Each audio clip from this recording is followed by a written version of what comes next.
It was a cold, damp night in Stonemere village. The fog had settled like a heavy curtain, clinging to the cobblestones of the ancient bridge that stretched over the murky river. For years, the villagers had spoken in hushed whispers of the forgotten traveler, a lone figure who had vanished into the mist one stormy evening, never to be seen again.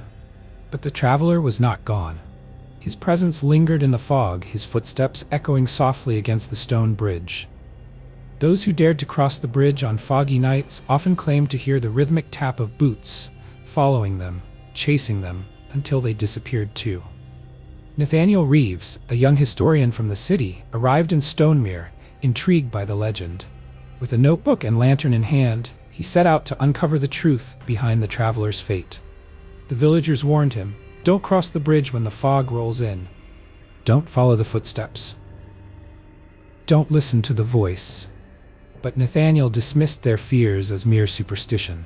One fateful night, the fog crept in thicker than ever before. Nathaniel stood at the edge of the bridge, the lantern casting a faint, flickering light.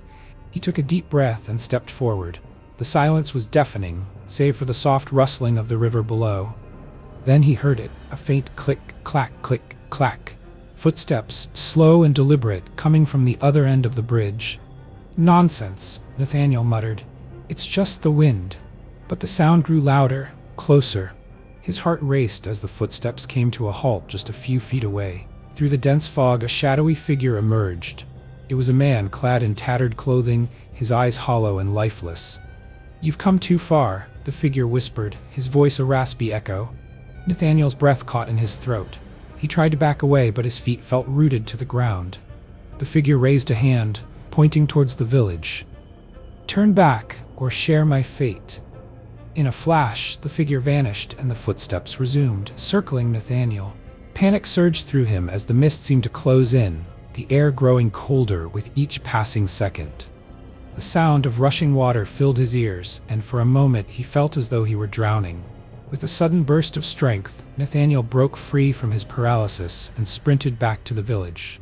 He stumbled into the inn, gasping for breath, his lantern shattered.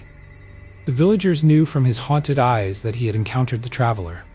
Nathaniel left Stonemere the next morning, but the bridge still stands, shrouded in fog, waiting for the next soul brave or foolish enough to cross.